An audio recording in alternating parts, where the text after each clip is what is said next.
All right, so we're recording now. Welcome to our WebEx, sponsored by WebEx, web class, Turning Referrals into Solid Introductions. Yes, indeed, referrals aren't enough anymore. In fact, sometimes I like to say that referrals are worthless until we get connected to our new prospect. So a few thoughts here as we get started. People still logging in. Please get ready to take lots of notes unless you're driving. It's going to be a very high content program. Yes, we are recording this. And I will send you the link not too long after this is done, sometime this afternoon. We will not be sharing the slides, but I will be sharing the recording. And from there, you can certainly fast forward to any slides that you want to capture, screen captures, et cetera, et cetera. So, and we're going to go about 45 to 50 minutes, give or take. Depends a little bit on the questions that come in. We've gotten a few pre-questions. Most of you got an email from me either last night or this morning to see if you had any pre-questions. We got a few in, and there's my email address, and then also some free resources that we have at referralcoach.com/resources. You can subscribe to our newsletter and all kinds of other free stuff, and some not free stuff as well. So let's see, questions. Yeah, we'll be taking those as we go. So I always like to start my web classes out with a little bit of a bigger picture, looking at what your gap might be and how what we're talking about today rolls into this gap, because there's a lot of things that it takes to create this referral culture, right? We're not just trying to ask for referrals or ask for introductions. We're trying to create a culture. And so that's what the assessment looks like. If you've not seen this before, please go to referralassessment.com. As soon as we're done, you can do it while I'm talking if you want, and it's free, and you'll get some results at the end. You kind of see where you stack up with other people. So, you know, are you committed to the referral process? Well, you're probably somewhat committed. You wouldn't be on this web class. And knowing that this is how people prefer to meet us, right? Through a personal introduction from someone they already trust. And then having an authentic value proposition. We'll mention this a little bit near the end. And obviously how you talk about your value with your prospects, with your clients, with centers of influence will determine how they talk about you to others, right? So since we're talking about creating introductions, your value proposition is huge in terms of the introductions you're trying to create. And of course, you always have to be referable. I'll touch on that a little bit here just as I give you the big picture and the context this all falls into. If you're not referable, then everything else we teach is kind of useless. So we'll make sure you have some of the basics there. And then, of course, being proactive, being appropriately proactive, being confident around that. And remember, we're no longer asking for referrals. We're looking for introductions, right? So use the word introductions when you're talking with prospects, clients, centers of influence. That's the word you want to favor because that's what you want these days. Now, obviously, one part of the assessment is all about introductions, and so we're going to cover all these topics here in this event today. All of this. All right. So then one other thing I've discovered is that you want to tell your clients, your centers of influence, how you would handle the introductions, what it would look like. And this is one of the best ways to start getting introductions without even asking, and also sending the message that it's going to be a comfortable process for them. And I'll give you the language in a minute. You'll see how that actually fits into the whole ask for referrals.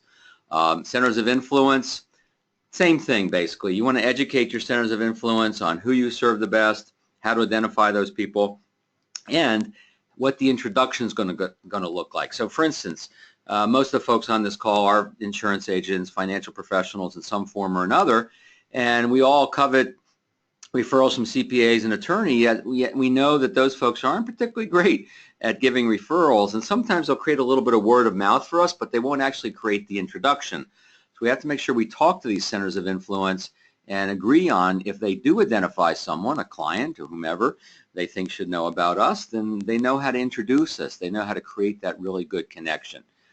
And then client events. Not a lot of time to talk about client events on this particular web class. We've done it in the past with WebEx, and we'll certainly do it again in the future. But I'll mention it a little bit as we go.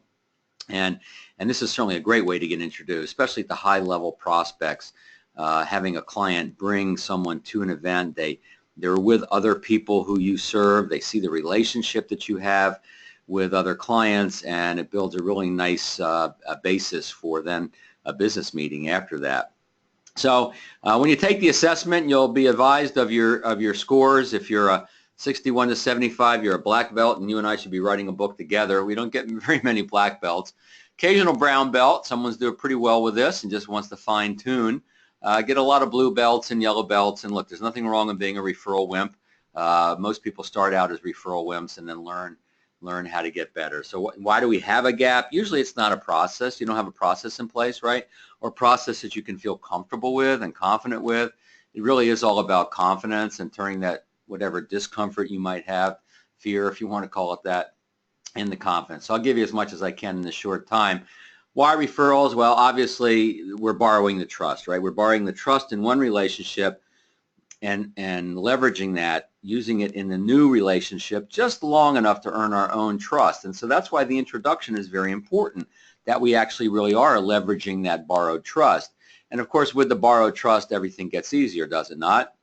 If you want to move up the ladder, financial ladder, and work with larger cases, then certainly it's the referral process and the introductory process that will allow you to do that.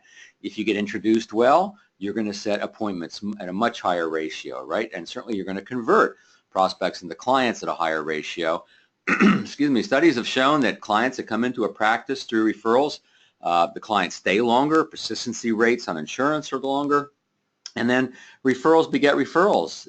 People that come into your business through referrals are more likely to give referrals. It just kind of makes sense, does it not? And so not just referrals, but introductions, right? Because we got to get that connected. That's so important that we get connected. And that's what I'm going to show you how to do. So let's look at a kind of a hierarchy around this so you can get another sense of the bigger picture.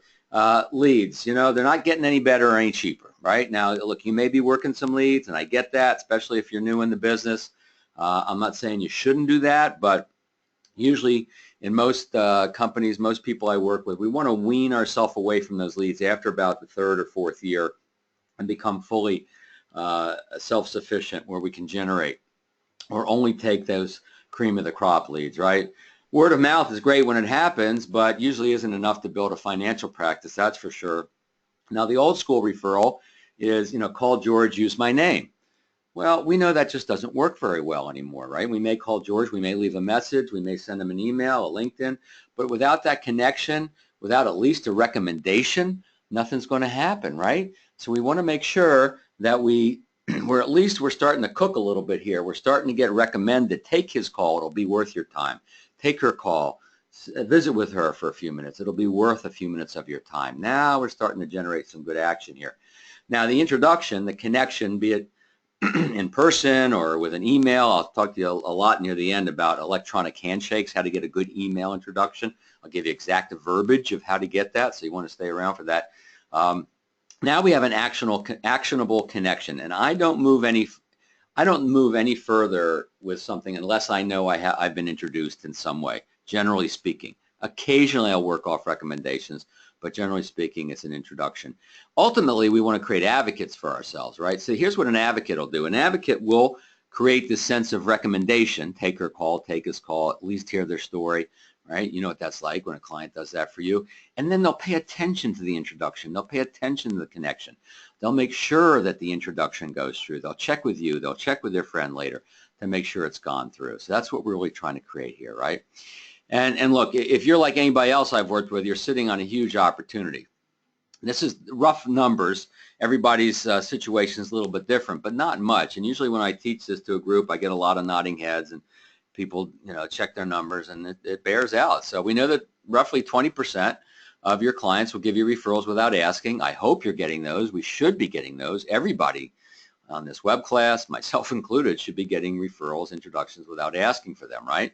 And then some will never do it. You could run into a burning building, save their children, they wouldn't give you a referral. They're just not wired that way. They're very private. Just probably not going to happen. It doesn't mean you don't serve them well. It doesn't mean, that they won't continue doing business with you, which is great. Still has a lot of value, obviously.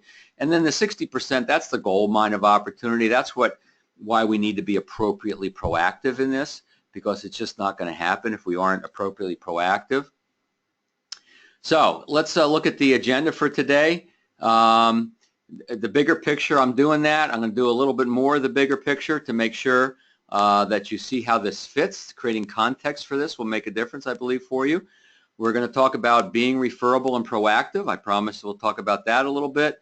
The bulk, of course, will be turning that referral into an introduction. That's the most important thing we're going to talk about here today. And then how you receive the referrals you get makes a big difference. So we'll touch on how you receive the referrals you get, how you educate your clients about that, how you do it in reality so these don't fall through the cracks. One of the things I promised in the description of this web class is that we'll keep these from falling through the cracks, as many as we can, right? So that's the agenda. All right, so the bigger picture. You see pictures like this, it always makes us feel small, right? There's a nice Milky Way. All right, so who gives referrals? If you've been through my webinar, you've seen this before. We know that there's a low client satisfaction, or I'm sorry, a low correlation between satisfied clients and the giving of referrals in the study done by Julie Littlechild. So she identified engaged clients, right? 100% loyalty and 98% in her study gave referrals in the preceding 12 months. So who gives referrals? Engaged clients.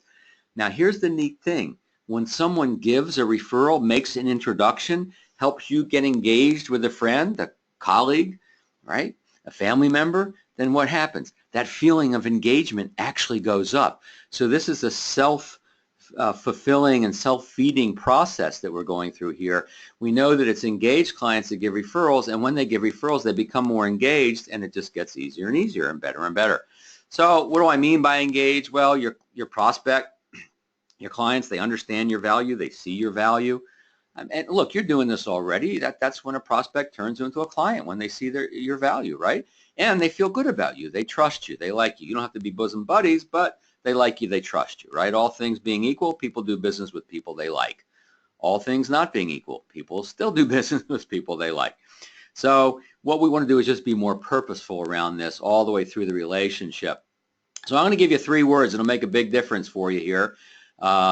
Engagement. We'll talk a little bit more about this because we got to make sure you're referable. We'll talk a little bit about leverage because I'm going to show you how parts of our system around leverage actually sets up a better introduction if you do it properly. And then connection. And that's what we're going to mostly focus on. But here's the neat thing. When you get connected in the right way with this new prospect and you bring a little value on the front end and they engage with who you are, then this thing just starts moving. And it becomes really a perpetual flow of good quality, just the right kind of prospects you want coming your way if you work the full system. And if you're working leads now and you're kind of tired of it, don't worry, you don't have to if you follow this system. So I'll give you glimpses certainly of it today. So let's talk a little bit about becoming super referable. And by the way, I haven't seen any questions come through. I'll try to pick some of them off as we go. If you got on a little late, yes, we are recording this. No, we're not going to share the specific slides, but we will share the recording with you, and then you can certainly fast forward to the slides. And you can also take screenshots as we go. So there's 3 basic places to become more referable to create this sense of engagement. The first place is what I call the prospect experience. You could call it the sales process. But nonetheless, it's the experience that your prospect goes through where you provide that value, where you connect on a personal level. And you not only are you becoming, or not only are you making the sale, so to speak, are you bringing on a new client, but you're doing it in a way that becomes referable. And that's what we need to do. And one of the best ways to become more referable in the prospect experience is to talk about your personal why. If you've been on my web classes in the past, you know about the client-centered personal why, talking about the work we do, the value that we bring in a client-centered perspective. I was doing a coaching class, coaching call with a couple of gentlemen last week, a partnership out on the West Coast, and they were talking about their personal why, but it was more why they got in the business, but it wasn't really client-centered. And then I said, well, you know, what do you like doing with your clients? What makes you a little different? And they started talking about their unique value proposition, and they got really excited, and they became an RIA, right? They became a registered investment advisory. And they were excited about that, and that's their why, right? And now they're sharing that with their prospects, and they're closing more business because of it. The new client experience, this is the onboarding process. Do you have an onboarding process? I hope you do. Now, the neat thing in financial services, there's usually a deliverable, right? There's an insurance policy, there's a financial plan perhaps, and we want to make sure that we deliver that value, that onboarding experience, so people really do feel onboarded. They feel special. They welcome them into into the family. This is usually where you get other people in your practice or your company. If you're working with other folks, they reach out to your new clients as well, and they just feel onboarded. Makes you super referable. And of course, your ongoing client service promise, making sure you're delivering that promise. And remember, all along the way, we're engaging in the level of value. We're servicing people quickly. We're teaching them. We're educating them. We're answering their questions. We're asking good probing questions, getting them thinking. And we're building those business friendships, because when you build those business friendships, you're going to get even better introductions. I think you can see all of this feeds into the getting the better introduction. So let's touch on leverage real quick. Being appropriately proactive. There's two basic ways to be proactive. One is planting seeds, right? Promoting referrals, introductions. I have a dozen different ways you can do this. I'm going to give you the main one right now that actually applies to the introduction, because that's the focus today, right? So you want to teach your prospects or clients how you like to be introduced, what it would look like, how you'd handle it so they feel comfortable. We know that the two objections that keep people from giving referrals, our clients, is that they're concerned about confidentiality, and they're concerned about what is it going to look like. It's an unknown, right? Are they going to give you the name and phone number of someone and you're going to, bug them and embarrass them? No, you probably won't do that. Hopefully you won't do that, but they don't know that unless you talk to them, right? So it goes a little something like this, and you can get the recording, you can get the verbiage on this, and it's real simple. It's George, before we're done today, I just wanted to run one thing by you. We get a lot of our clients like to introduce us, the work we do, to other people.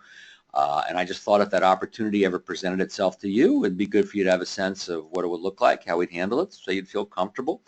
First of all, the work we do is certainly completely confidential. They're not going to learn about your financial situation from me, or vice versa. Even with close family members or friendships, we don't cross this line. We can't cross this line, so you don't have to worry about that. Second of all, we handle this sort of thing with great care. What I mean by that is if you identify one or more people you think should be aware of what I do and deserve to make an educated decision as you're making here today, or as you've made with me over in the past, talk to me about that, and we'll craft together. We'll craft an approach that feels comfortable. Perhaps you'll reach out to them with an email and you'll introduce me that way. Heck, if we can play around the golf at the club, or we can meet for a lunch or something like that, that'd be great as well. But whatever we do, we'll make sure it's comfortable for everybody. How's that sound? And your client says, well, that sounds great. Now, I haven't asked for referrals or introductions, but you've covered the two most important things, that confidentiality and what the introduction will look like. And now that starts to play in the minds of your clients. And so when you bring it up later, they know that you're going to handle it with care, right? They're no longer afraid of this process. So this is one way to promote referrals, introductions, right? We haven't asked yet, but we're setting up the right way to get introduced down the road. And sometimes this will create introductions without even asking. Don't be surprised. Please, please, please make sure all your clients, or at least your B+A clients, the ones that you want to clone, make sure they know what this would look like, how you would handle it, so they'll feel comfortable, right? So now let's talk a little bit about asking and my VIPS method. We're not going to focus on the whole thing right now. That's for another web class we've done in the past. We'll do it again. But we do want to focus on the V. The V is the value discussion. I want to focus on this because the value discussion will inform the introduction. When you start to turn that willingness to refer into an actual connection, introduction, how they respond, what they talk about in this value discussion will be fuel for that, right? It may be the reason for them to introduce you. So there's a lot of places to have the value discussion, but the two most prevalent I want to focus on, because this is what will really impact the introduction, is at a policy, a plan, some deliverable right in the relationship, right? It's certainly a natural place to ask. And we have the value discussion. We've been through quite a process to get to this point, have we not? What value do you believe you receive from the entire process? Now they're engaging in the value. Notice this is not a setup question. This is not a closed-ended question. Have you found value? Yeah, great. Who do you know? No, this is a discussion, open-ended. We want it to come mostly from them. Now, whatever they found valuable in the process could be the reason why they introduce you to someone else, and they may even want to use that in their approach to their friend, family member, or colleague. So this is a very powerful conversation to have. And this, by the way, this value discussion that I'm talking about, this increases client engagement. Who gives referrals? Engaged clients. We're always looking for ways to increase engagement. Now, review meeting. Similar type conversation, but we're adding another wrinkle into this. Let's put the market aside, the economy aside for a minute. Let's talk about something we can control, which is our communication, overall working relationship. First of all, is there anything not working I should know about? Has anybody dropped the ball I should be aware of? Now, if this fits in you and your relationships at where you are, you want to make sure you bring this up, because if there is something not working, you want to make sure you know about it. Usually it's not a big thing. So this partnership I was telling you I was coaching last Thursday afternoon, they started doing the value discussion. They're doing that a lot. That's the first step into the coaching. And they had a client who was a little upset, not about them, but more about, you know, the guys who were processing, I don't know, one of the transactions. So it wasn't really about them.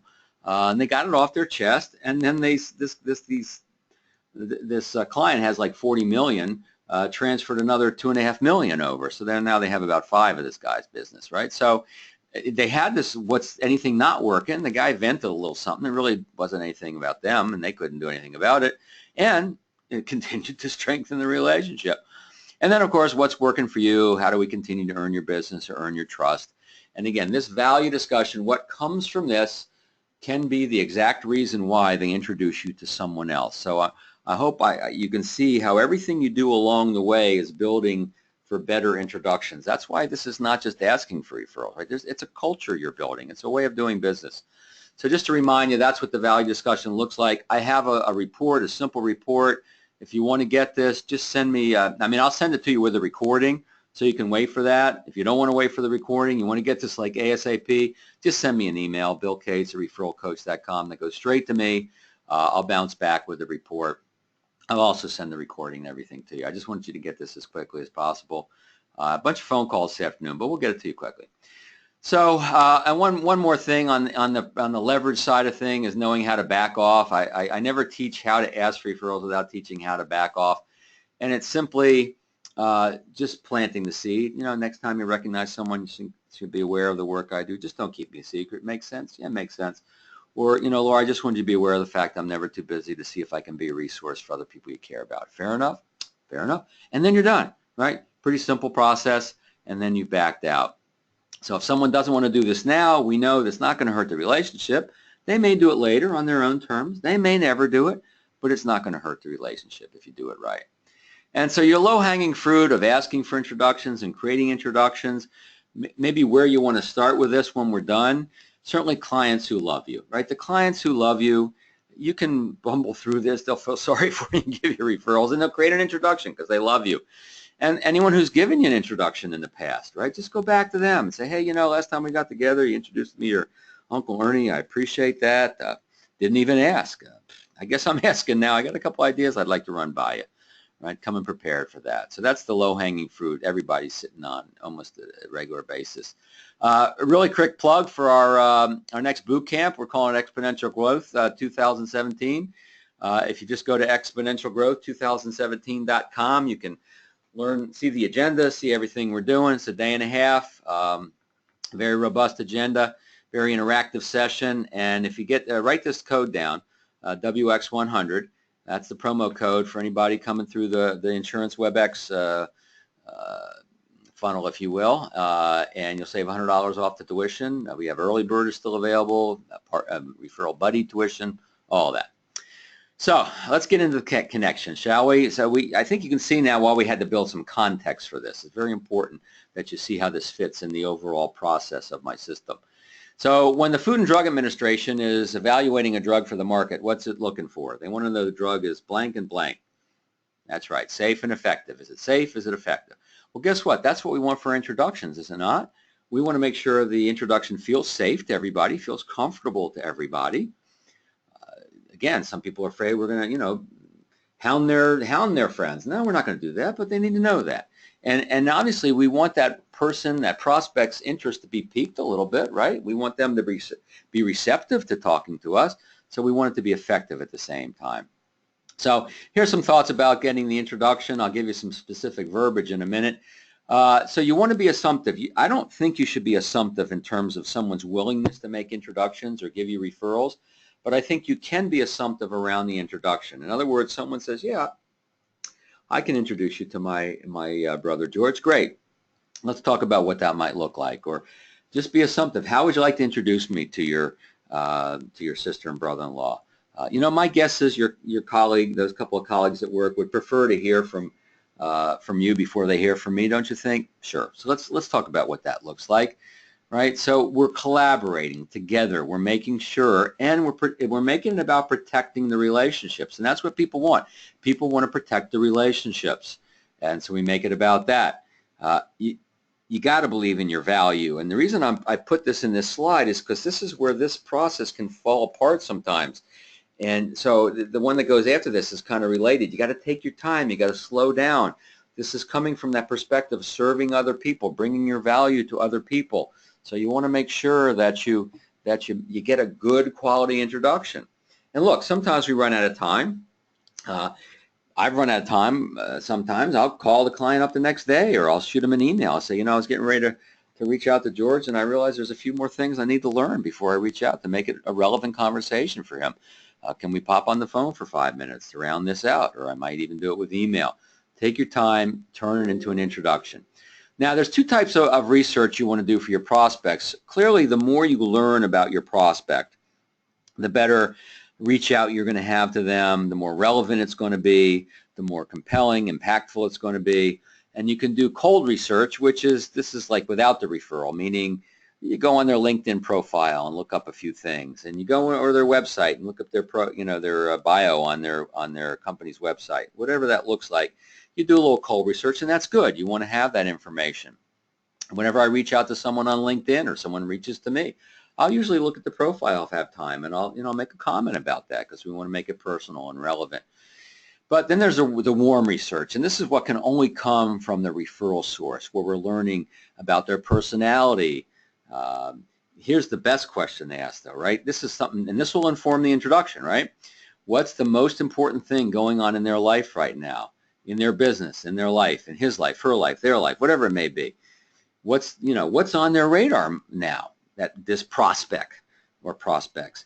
And of course, if you can tailor the introduction and your follow-through of that introduction based on this, whatever is really important to them, then you're going to have a more relevant and compelling introduction, are you not? You're going to spark their interest. It's going to be more effective.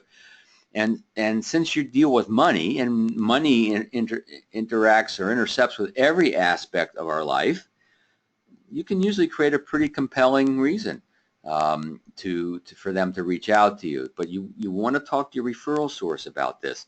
If you forget to ask this and you're getting ready to reach out, just shoot an email or a text or call your client. By the way, I forgot to ask you, what's really going on in their life right now? What do they most focus on? They'll talk about their kids, their business, their vacation, their retirement, whatever it is, and try to tie it into that. And you've got a very strong introduction. So further collaboration, in person obviously is a great way to get introduced. If you can get introduced in a social event, if you have a client appreciation event, they bring a guest, that's terrific. See, remember, we're trying to create engagement on the level of value and engagement on the level of who we are as individuals. And if you get a chance to meet with a prospect over a meal or around the golf or something like that, now you're engaging on the level of who you are. You're quite often not talking much or any business, but when you do talk business later, you started off at a higher level of who you are. Certainly email handshakes, electronic handshakes are the most prevalent these days, certainly the most efficient. Helps you with the do not call regulations. If you're calling a home phone, then they bounce back and say, sure, give me a call after dinner or whatever. Now you've got a do not call safe introduction. And then you want to talk about what is the referral source going to say. Now, this is where this value discussion comes back into play, right? Now, you told me that you really appreciated the fact that I opened your mind to some new thinking, and we pointed out some weaknesses in your retirement planning and you didn't even realize you had. Do you think that might be relevant or a factor for George and Laura? Yes, no, maybe, right? You just talk, whatever it is, whatever the value they found, that could be the reason, right? Or, that what's going on in their life that's most important to them, right? Can you see how the work I do here would impact, how they're caring and their love for their children, or their children and starting to go to, secondary education in a few years, or whatever is going on in their life?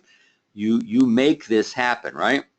And then another related one is, how do you think the prospect will react? What do you think she'll react? How do you think she'll react to this, right? Do you guys do this sort of thing pretty regularly? Do you introduce other folks? Yes, no? And so you get a feeling for how to handle this.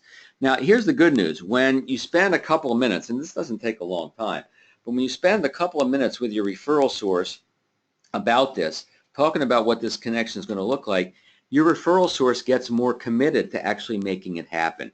It really increases the commitment to creating a really good introduction. They see the importance that you treat it, right? You're treating this whole thing with importance, and so now they start to treat the whole thing with importance as well, and you're going to get a better one. It's not going to fall through, or it's less likely to fall through the cracks.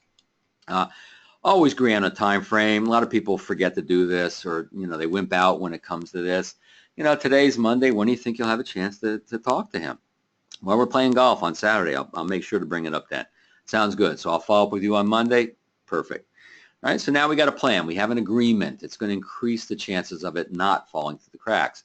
Now, if I know my clients talking to their friend on the golf course on Saturday morning, on Friday, they're going to get an email from me.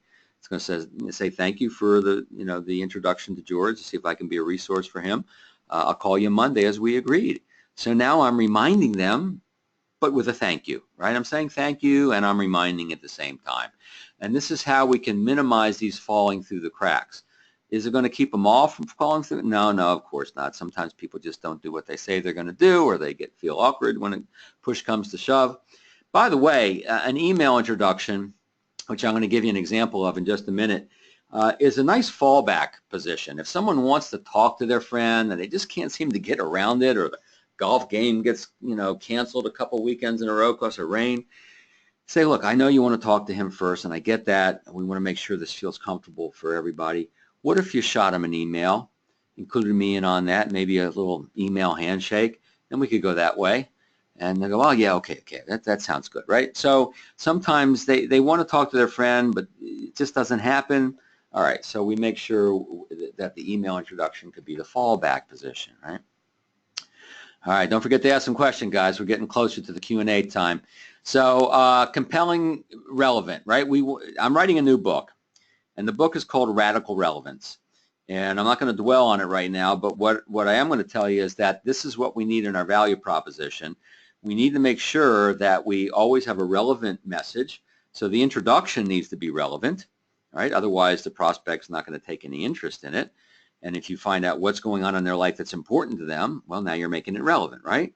It also has to be compelling. It has to move them to action. It has to move them to set up that call with us or set up an appointment with us.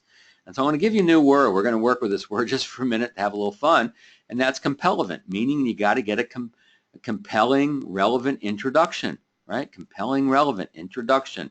It's got to, like we said, what's going on in their life that's important to them. How do you think she'll respond to this introduction, right? To make sure that they know they want to move forward with this. So let me give you a very specific way that this idea of compellence, I know it's a little silly, but this is how it's going to play out for you. I want to give you very specific language, and this is how it'll play out for you in trying to get introduced. So here's a hypothetical email handshake, all right? So let's say your friend is introducing you to someone, right? They may say an introduction for you, right? Then you're CC'd on this, right? Faith, I've been doing some financial work with George and thought I'd introduce him to you. I CC'd him on this email, so I'm sure he'll be reaching out to set up an appointment. I'm sure you've gotten some things like this. And look, this is okay, but not great, right? It's better than nothing, certainly. And you can follow up pretty quickly with an email and say, based on George's recommendation or Bob's recommendation, we'd love to see if we can, bring some value to us. That's better than nothing. But let me give you a compelling one. Let me give you a more compelling and relevant one. So you want your referral source, and you teach referral sources how to do this, by the way. Faith, meet George Smith. In other words, you say to your referral source, if Faith was right here in the room, just walked in the room, how would you introduce me? Well, you'd probably say, George, I want you to meet Faith, or Faith, I want you to meet George, right? Yeah, so let's do that in the subject line, right? Okay, that way she's more likely to open it in the first place. Faith, I want to introduce you to George Smith. After I had that conversation about a retirement, not running out of money, it got me thinking. George knows more about a retirement package than our HR department, including the holes in that package. I highly recommend you meet with him. He will undoubtedly open your eyes to some new and better possibilities. And then the handshake continues, right? Faith, meet my colleague, or George, meet my colleague, Faith. Faith and I work together. We're both due to retire close to the same time. She's much smarter than me, so she'll pick up on your ideas much faster, right? They're friends. They're going to have a little fun with this sometimes. So let me show you the compellents, right? So running out of money, emotion, compelling, right? We know that people take action based on emotion, so running out of money. Retirement package, right, that we've been talking about, that's the relevance to this conversation. Holes in the package, compelling, emotion. Recommend you meet with him. That's a little bit of both, right? Someone they trust recommending. I say that's relevant and compelling a little bit. You know, Faith and I work together, relevance, close to retiring at the same time, relevance, etc. So this is how we craft it better. Now you can have one of these all kind of crafted out and send it to your referral source. Say, you know, you'll have to change the names and change it, but this is an idea of what I'm looking for, something like that. Could you do that? Yeah, happy to do that, right? Now, let me take it one step further. What would your response to this introduction be? Now, the one thing we have to be careful about when we get introduced to folks, particularly in an email like this, is we don't want to do too much too fast. We don't want to have too big of an ask. We want an easy yes from this prospect to start the engagement. So you're just bouncing back, right? So it's going to be RE: Faith meet George. You just bounce back. And then say, you know, George, thank you for such a nice introduction. Something quick, simple, easy. George, thank you so much. Faith, well, George has told me nothing about your specific financial situation. Always a good thing to do, right? Because Faith could be wondering, what did he say about us? You know, from what I know about your company's retirement plan, there are a few weaknesses that you want to make sure you handle sooner than later, right? Compelling, interest, sowing a little bit of a seed of uncertainty because you've gotten such a nice introduction from George, right? Based on George's recommendation, may we schedule a brief 10, 15-minute phone call to see if it makes sense to talk about this further. If so, I'll send some options for you to consider. This is pretty typical what I do when I get introduced. We're looking for an easy yes, brief, right? A brief 10, 15 minutes. You have to get good at this. You have to start creating these 10, 15-minute phone calls where you can really reach out to people and they'll say yes to these things. And then, sorry, I'm just doing a little something with the dashboard here. And then you can, it's an easier yes, and you're more likely to have it. You have this 10-minute phone call. You talk about what's going on in their life. You talk about how what you do relates to that. Based on George's recommendation, it sounds like it'd be at least worth a little bit of our time to get together, see if I can be a resource for you, right? Don't try to go too far too fast. When you get introduced with email, usually trying to set up an in-person appointment, for most people it's too big of an ask. It's too big of a commitment. And this is where you start to get resistance and inertia starts to set in. So in a second, I want to talk to you a little bit about how you receive the referrals you get, because that'll also impact whether these fall through the cracks or not and you get a good introduction. One quick reminder about our Exponential Growth Bootcamp that's coming up. Just go to Exponential Growth 2017. You can look up the whole agenda, what we're going to cover, value proposition, becoming super referable, becoming appropriately proactive. We have follow-up coaching calls. It's a full immersion into our process. And you save $100 with the promo code WX100. So let's look at how you receive the referrals you get. I call it creating referral trust, because people need to trust your process, right? They need to trust your referral process. You talk about it, you teach them earlier, and then you show it to them as they give you referrals. By the way, we're about to get to the Q&A, so if you have a question, make sure you type it in. I've not seen one come in yet. So treat the prospect like royalty. This probably goes without saying, but look, whether this prospect becomes a client of yours or not, they're always going to be a friend of the referral source. You got to make sure they get the white glove treatment. Respond immediately. Referrals have a short shelf life. Don't sit on these. I used to wait a day. I used to pretend, you know, that I wasn't, well, not needy, but I used to try to make it look like I wasn't needy. But now, you know what? When I get introduced, I follow up pretty darn quickly, because people thank me for following up quickly. They want to see that responsiveness in us. Sometimes I'm on my smartphone and I'll just say, look, I'm on my phone right now, you know, running an errand, whatever, but as soon as I get back to my office, I'll send you some more information, right? Respond quickly. Update the referral source. This will help you from letting these things fall through the cracks or them not going where they need to go. If you're having trouble reaching your referral prospect, whether it was an email introduction or whatever it was, let your referral source know that. Leave a couple messages after 2-3 weeks at the most. Get back to your referral source and say, I've left a couple messages for your sister. I certainly don't want to be a pest, but I do like to be appropriately persistent. What do you think we should do next? What do you think we should do next together? It's a collaborative approach, right? They may say, look, she was on vacation. I forgot to tell you. Give her a week. Or, I don't know. I think she was interested. Let me touch base. Or they'll say, look, if she's interested, she'll tell you. I certainly don't want you to bug her. Whatever they want you to do is what will happen. And the truth is they will often come to your aid and help you get connected with them, right? Say thank you for the referrals. This is, again, you showing your process of how you receive referrals will then encourage your clients to give you more and create even better introductions for you. Now, I believe in saying thank you, not even waiting for the prospect to become a client. You're just rewarding the thank you. And I limit my thank yous to about a $15 item, give or take. It's not about the money. These days I'll go on Amazon, or first I'll go on LinkedIn. I'll see where they went to, what university they went to, if they went to school. I'll get coasters with their university logo on it. Nice ceramic coasters for 15 bucks, right? Ship right to the office, and then we write a thank you note and forward it on. Whenever you make it personalized, always nice. And then get your new client to thank the referral source. This brings it full circle, and people are seeing how you actually create this, and they feel good about this, and they see the way an introduction is supposed to work. When are you going to see George next? I'll see him, I don't know, in a week. Great. We thank him for both of us. He needs to know he did a good thing here. If you get a thank you email or a thank you note from your new client, and you get those sometimes, right? Hey, today's meeting was eye-opening. Thank you so much for taking the time. That's great. By the way, would you mind if I sent your email to George so he knows that he did a good thing? Oh, yeah, certainly do that. Right? You got to get permission to do that, of course, but let them know. Let your referral source know that it's working. Get the new client to say thank you. So this is the essence of our system, guys. Let's see if we have we had some pre-questions coming in. I forgot. I think we have about 3 of them. So what happens when the process stalls out? Meaning a client agrees to introduce me to a friend, but it doesn't go anywhere, right? So there's some preventive maintenance, and then there's some things you do to fix it. So the preventive, of course, we covered, is about making sure that you talk about what it's going to look like. You talk about the time frame. You have a thank you that reminds, right? A reminder in the form of a thank you, and that'll reduce the chances of this not going through.